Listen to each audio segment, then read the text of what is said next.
Welcome to this episode of Family by Design. I am so excited to jump into this conversation with Kent. And it is so good. It's one of my most favorite things that we talk about, and that is reacting or responding. So tune in as we unpackage this.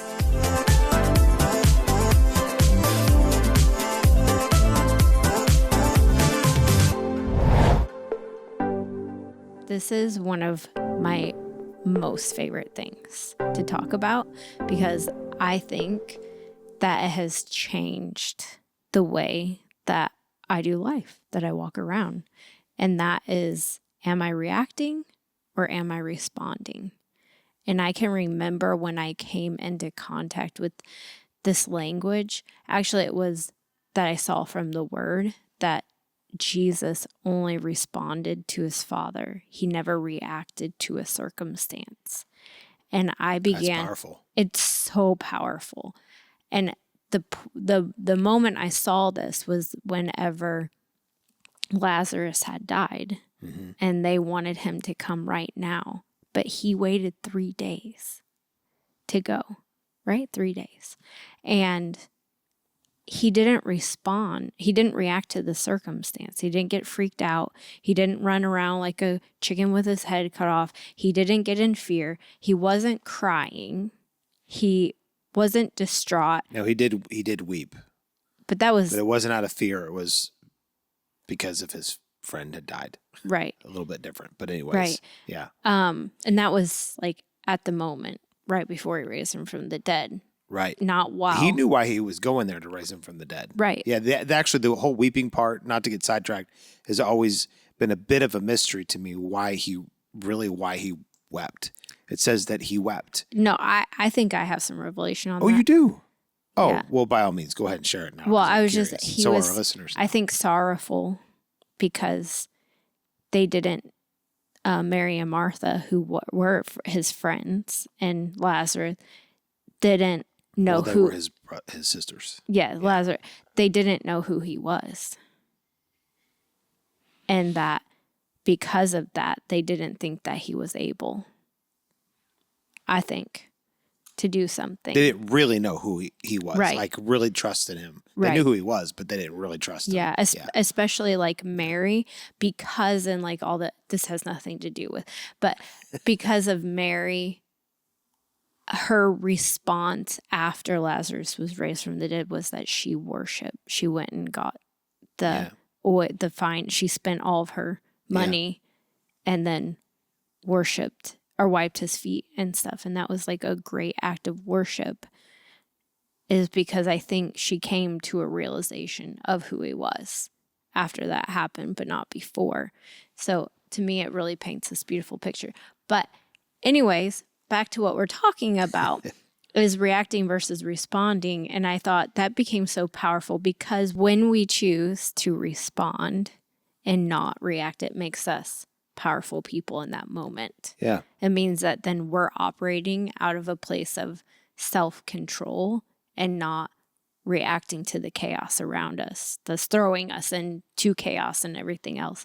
So this is so powerful to me that we don't have to react because of circumstances. And it can cause us in that place where we aren't reacting to actually operate in the wisdom of God for whatever is happening. Because when we're in a reaction state, we cannot think clearly or process clearly. We just grab a hold of whatever, we go to whatever emotion is the closest, we go to whatever comfort, like any things that are going to cause us to try to get to a place of grasping onto something. That's what we go to. And a lot of times it's not correct. It's not right. It ends up causing more mess. It ends up maybe causing trauma in other people's lives. It ends up creating trauma in our own lives. It ends up placing things in our emotions and in our brain. And we don't realize actually when we react to things, the chain reaction that happens on the inside of us and around us because of that. Yes, and this also reveals a lot about where we are at, because if we say we get a bill or get a report from the doctor, that's not good. And we immediately spiral out of control, or, our thoughts run wild or whatever. It shows us where our trust is and where our trust is not. And we need to actually take this whole thing, and when it comes to any circumstance, we should be able to, every circumstance, respond. Yes. And at the very least, with God, I trust you. Mm-hmm. And maybe it's not necessarily an issue of trust, but just like, what do I do with this thing that's happening at the moment? But you can't ask that question if you're reacting. Right. So that's right. And so there has to be this thing of, you can't control every circumstance, right? But you can always control you. Yes. So then there has to be this place you come to where you decide that you are not going to be moved by things. Yes. And when something happens, you are going to respond. And your response will often determine the outcome of something. Yes. But even if it doesn't, you responding should determine your outlook and how you approach circumstances, right, to where those things aren't controlling you, yeah, but you're controlling you. Yes. And this is actually normal. This is the way we're supposed to live. But when we find ourselves reacting to something, it really just shows that we don't trust the Lord. Right. We just don't trust God. I mean, if we are, again, going back to, things that everybody deals with, things financially, could be things with health or whatever, and it just throws us for a loop. The bottom line is, and we don't like to admit this, but we're just not trusting the Lord. Right. And very quickly go into that story with, Jesus and Mary and Martha and Lazarus. Jesus knew he was going to raise Lazarus from the dead. There was no question about that. He wept. I think also possibly why he wept is because of what they were dealing with. Yes. Not just that they didn't really trust him. I think that could have been part of it. But I think he was having empathy for where they were at, and the fact that they just lost their dear brother that they loved. I think that caused him to mourn for where they were. But no matter what, he did weep, but it was for them. It wasn't because he was concerned about the situation. Right. Jesus had the situation under control. It was no problem for him. And the greater the delay, the greater the miracle. Right. And so the fact that it was 4 days was actually a better testimony than if it had been 1 day, because it said that he stinketh.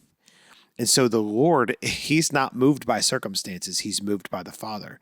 Jesus' example for us is to be moved by what the Father says, not by circumstances. And to your point, he didn't react. He responded. Yeah.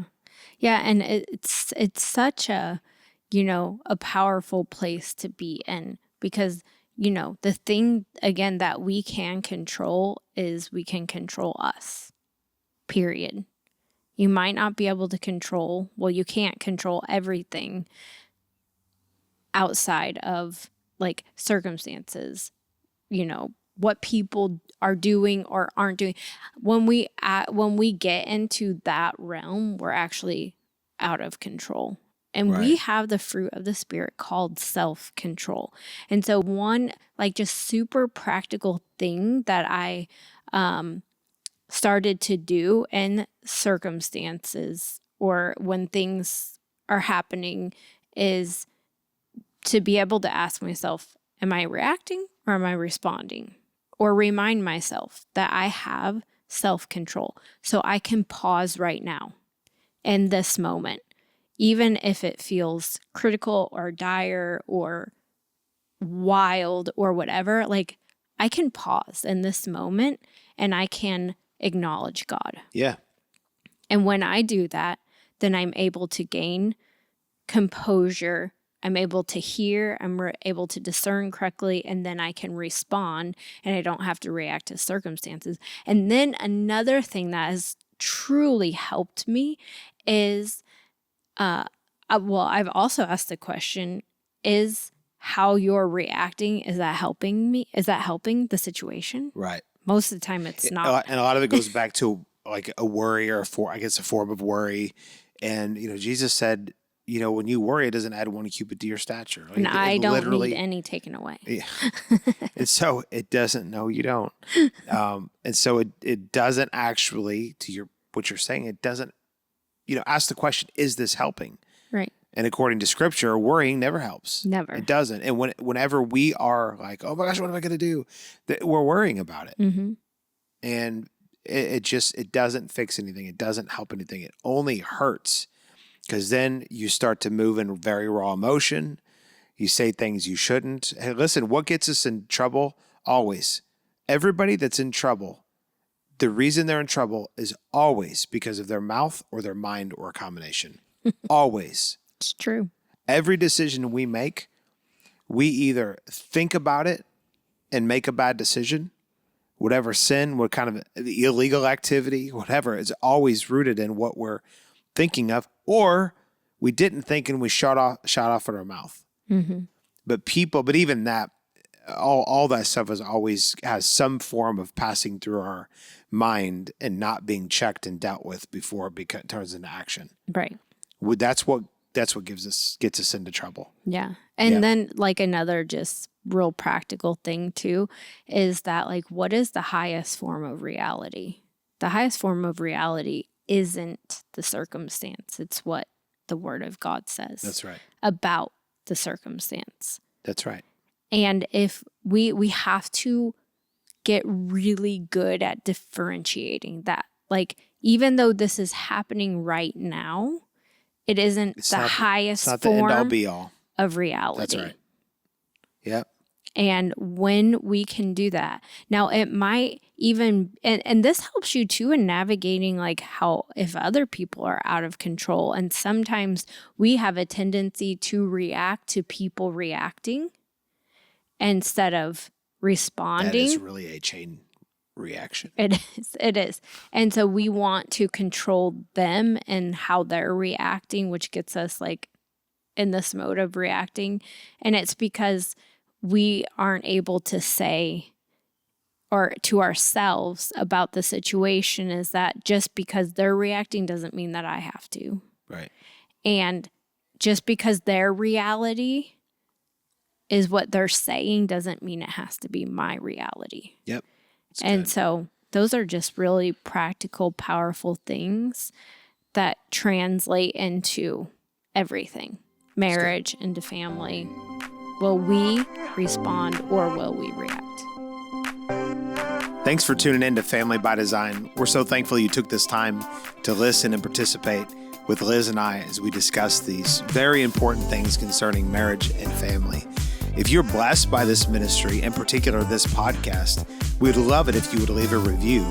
It'll absolutely help boost our ratings and help other people to be able to find this podcast to bless them as well. We want to give a special thanks to our partners. Those of you that partner with Ward Ministries, you make this possible.